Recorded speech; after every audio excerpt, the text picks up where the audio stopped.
Boa noite a todos. Boa noite. Sejam bem-vindos. Nossa leitura de hoje, capítulo 10 do Evangelho segundo o Espiritismo. Bem-aventurados os misericordiosos. O item 9, que traz para a gente esclarecimentos e tem como título O Argueiro e a Trave no Olho. E a leitura do Evangelho diz o seguinte: por que vedes um argueiro no olho do vosso irmão, vós que não vedes uma trave no vosso olho? Ou como dizeis aos vossos irmãos: deixai-me tirar um argueiro dos vossos olhos, vós que tendes uma trave nos vossos? Hipócritas, tirai primeiramente a trave do vosso olho, e então vereis como podereis tirar o argueiro do olho do vosso irmão. Então a leitura de hoje traz para a gente aí um momento e uma oportunidade de refletir nos nossos julgamentos, nas situações em que nós enxergamos um cisco no olho do outro. Nós somos capazes de ter uma acuidade visual para enxergar defeitos, coisas bem pequenininhas no irmão. Mas as nossas questões, os nossos defeitos, os nossos vícios, os nossos problemas, mesmo que enormes, deixamos muitas vezes de cuidar deles. Os indivíduos em plenitude não negam suas emoções. Permitem que elas venham à tona e, como elas estão sob seu controle, reconhecem o que lhes estão mostrando sobre seus sentimentos, suas inclinações e suas relações com as pessoas. Nós estamos falando de pessoas em equilíbrio emocional, de pessoas que estão no nível de maturidade espiritual elevado. Aqui, certamente, não nos incluímos. Mas ainda não alcançamos essa plenitude, a fim de reconhecermos as nossas emoções e os nossos sentimentos de fato, com a humildade que deveríamos fazer. As emoções, elas devem ser integradas, ou seja, primeiramente devemos nos permitir senti-las. Logo após, devemos julgá-las e pensar sobre nossas necessidades ou desejos. E a partir disso, agir com nosso livre-arbítrio, executando ou não, conforme nossa vontade achar conveniente. Deixando sempre claro que as nossas ações, elas estão e elas acontecem em função de nossas escolhas. Nós costumamos colocar nas mãos do outro muitas responsabilidades que nos cabem, inclusive nas mãos de Deus. Deus que olha, Deus que cuida, mas Deus que deixa a sua criatura decidir e respeita todas as nossas escolhas, inclusive as ruins. Portanto, não culpemos a Deus, não questionemos a Deus o porquê de muitas coisas que acontecem em nossas vidas, de muitos problemas, de muitas dores. O fato de ter me machucado, o fato de ter caído, o fato de estar caindo na lama, de estar vivendo situações ruins, conflitantes, são as escolhas dos caminhos que eu tenho feito e que Deus tem permitido que eu faça as escolhas, em respeito ao meu livre-arbítrio. A gente sabe que pode contar com o Criador, até porque temos essa ligação muito estreita. Criou e se mantém ligado a nós por uma centelha. A qualquer momento, precisando de ajuda e da intervenção, é só pedir, é só solicitar, é só se permitir receber essa ajuda. Agora, decisões não serão tomadas por Deus. Nós temos e precisamos ter esse discernimento de fazer boas escolhas. Os mecanismos de nos consentir, de raciocinar e de integrar emoções determinará nossos êxitos ou nossas derrotas nas estradas de nossa existência. De novo, a responsabilidade é nossa. Não adianta colocarmos na mão do outro aquilo que nos cabe. Emoções são muito importantes. Através delas é que nos individualizamos e nos diferenciamos uns dos outros. Ninguém sente, pois, exatamente igual, isto é, com a mesma potência e intensidade, seja no entusiasmo em uma situação prazerosa, seja na frustração ao observar uma meta perdida. Podemos pensar igual aos outros, mas para um mesmo pensamento, criaturas diversas têm múltiplas reações emocionais.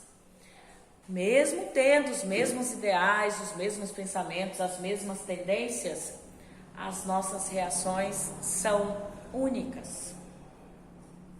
Mesmo estando juntos, mesmo nos sentindo apoiados, principalmente pelas pessoas que nos amam e a quem amamos, ninguém poderá viver aquilo que eu preciso vivenciar, emocionalmente falando. Assim, considerando, emoções não são certas ou erradas, boas ou impróprias. Emoções são apenas energias que dependem do direcionamento que damos a elas. Então, se emocionar, sentir tais emoções, é algo natural. Precisamos buscar aí gerenciar que tipo de reação tais emoções vão desencadear em mim. Que tipo de atitudes, de ações e de caminhadas as emoções determinarão em minha vida.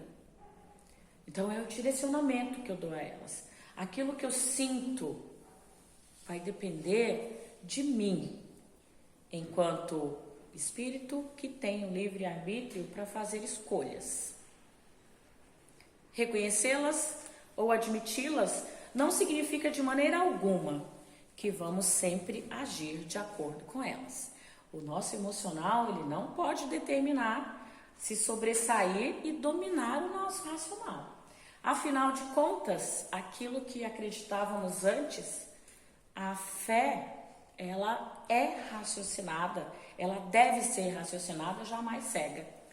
Então, a direção que tomamos, ela não pode ser determinada por emoções e sentimentos, principalmente quando a gente se depara com emoções que, embora a nossa leitura reflexiva deixe claro que não existem emoções ruins, boas, impróprias, erradas e acertadas, os nossos sentimentos, eles trazem à tona mágoas, raiva, agressividade, rancor. E eu preciso saber que eu devo gerenciar muito bem tais sentimentos e emoções. Eu não posso dar aquela resposta em cima da hora, na ponta da língua. Se for necessário, respirar, suspirar, ter momentos de ansiedade, respirando e suspirando, contar até 1000 e não apenas até 10, para dar uma resposta mais ponderada.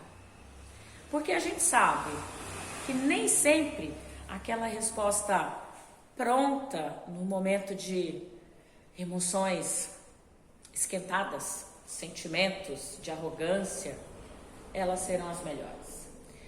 E é a partir desse momento que a gente precisa deixar bem claro o quão importante é conhecer-se. Eu sou que tipo de espírito? Eu sou aquele espírito tranquilo, manso? Ou eu sou aquele espírito que tem fogo nas ventas? A gente precisa se conhecer, porque a partir daí a gente recua. No momento em que a gente percebe que está sentindo e sendo dominado por ódio, por raiva, por vontade de se vingar de alguém, é o momento de pedir luz, de pedir sabedoria. Não é simplesmente deixar e achar que vai poder se livrar de tais sentimentos, de tais emoções. Mas é respirar e é contar até 1000 sim. Se você é essa pessoa explosiva, se você é esse espírito arrogante, que tem uma arrogância intelectual, uma arrogância de força física, quantas vezes a gente se coloca numa posição de dominação por ser mais forte fisicamente, por ter um intelecto mais elevado, mais avançado, mais apurado que outras pessoas. E até numa situação de privilégio. O fato de se sentir, de estar numa situação social melhor que o outro, não me dá o direito de menosprezar o outro, de agredir o outro.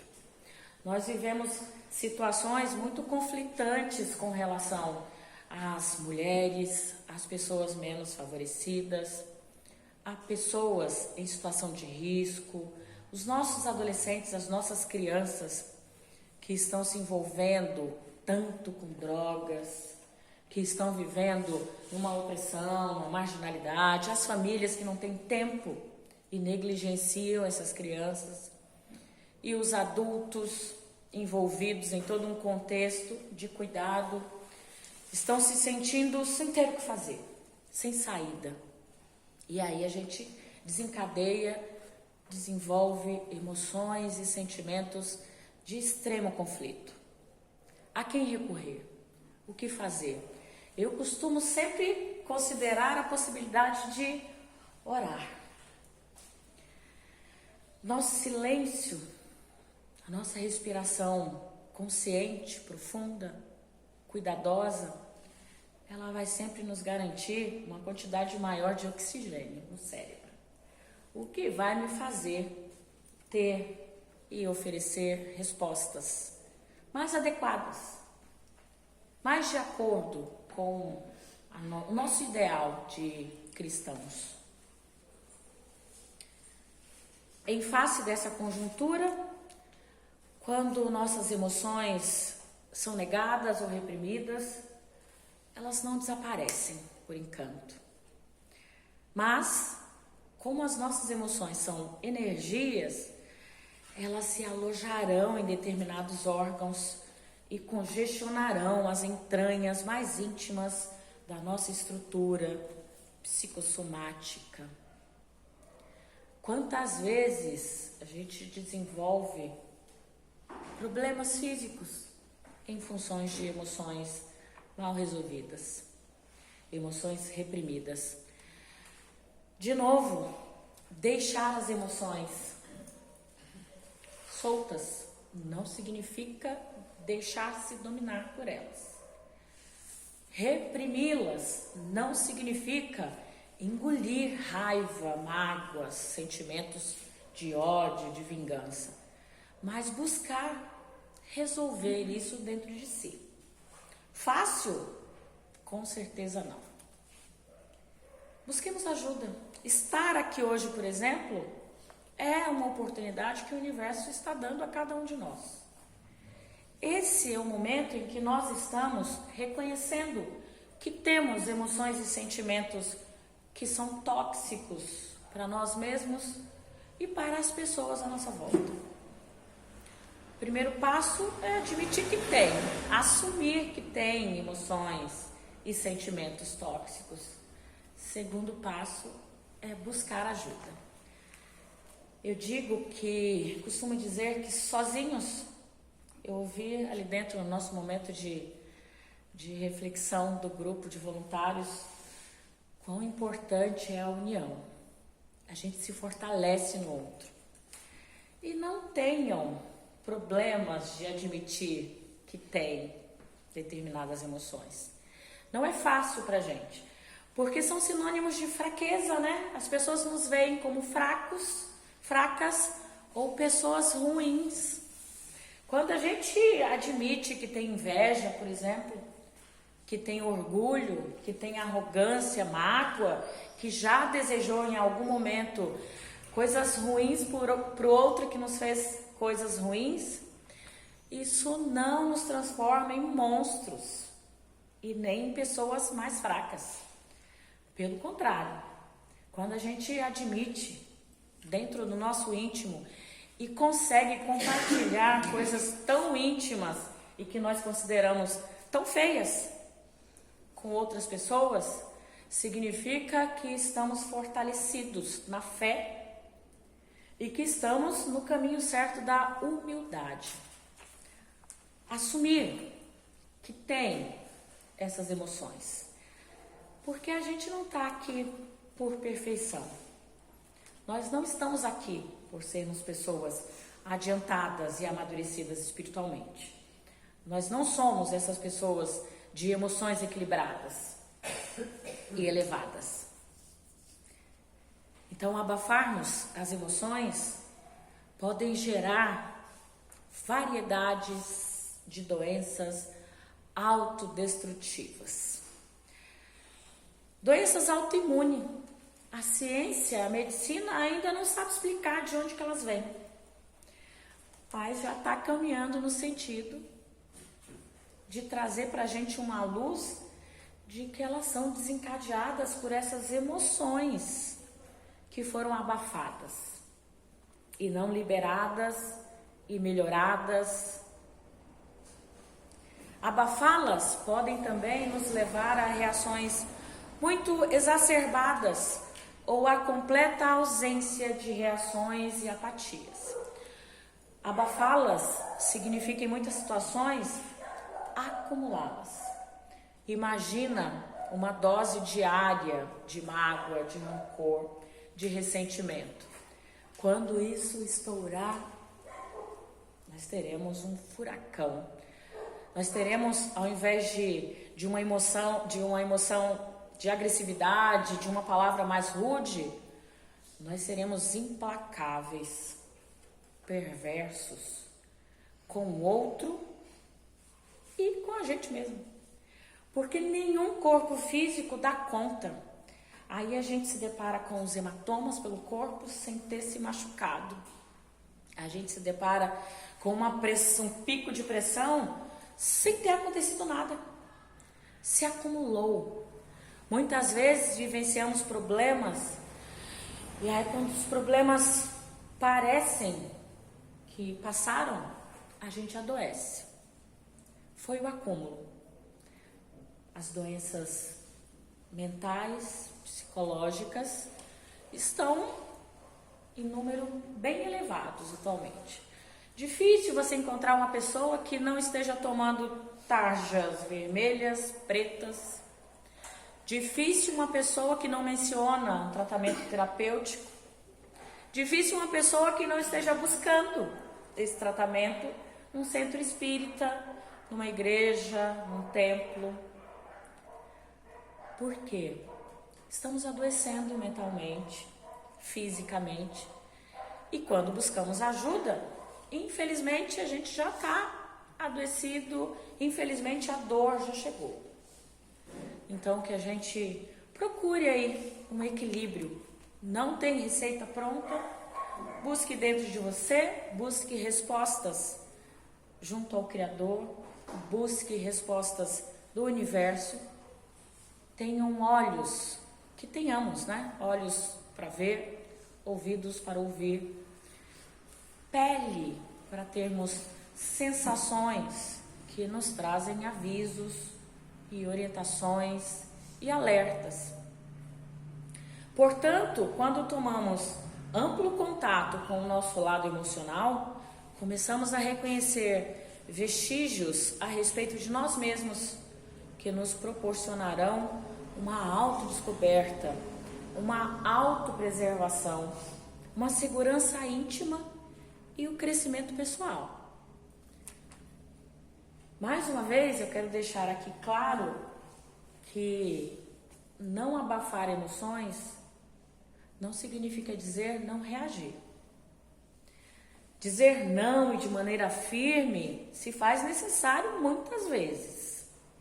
Elevar o tom de voz, às vezes, também é preciso, até para mostrar para o outro que você não está morto.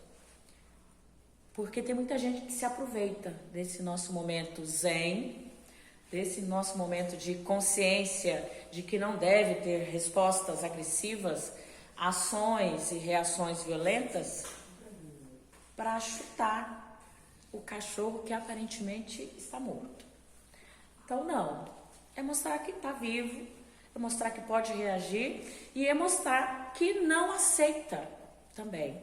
Porque, às vezes, essas emoções que nos fazem mal, embora não seja de responsabilidade de ninguém, porque cabe a nós permitir receber essas emoções tóxicas que vêm do outro, dizer não e dizer que não aceita, que não quer, que chega, também é uma maneira de resolver isso. Porque aceitar as emoções do outro também não é uma obrigação nossa. Assim como ninguém tem que aceitar as nossas, nós também não temos. Mesmo que a gente tenha relações consanguíneas, mesmo que seja da nossa mãe, do nosso pai, do nosso filho ou filha, de pessoas a quem amamos. Ora, se o poder divino, através de sua criação, pelo próprio mecanismo da natureza, delegou as emoções a todos os seres vivos, conforme seu grau de evolução, não podemos simplesmente negá-las, como se não servissem para nada. Tristeza, alegria, raiva ou medo são emoções básicas e deveremos usá-las como bússolas que nortearão os caminhos da vida. Eu costumo dizer que emoção como medo, por exemplo, nos garante a sobrevivência. Quando eu consigo controlar esse medo. Quando esse medo, ele é mesclado com o uso da razão e do raciocínio. Caso contrário, esse medo nos domina e aí a gente deixa de ter vida. Imagina, eu sou uma pessoa extremamente tímida. Estar aqui hoje falando com vocês, há anos atrás, seria garantia de dor de barriga, de pernas bambas e de suor muito frio. Quando eu falo para as pessoas hoje que eu já tive tudo isso, porque eu tinha pavor de falar em público, né? Eu fui uma criança, uma adolescente, que eu fazia de tudo na escola.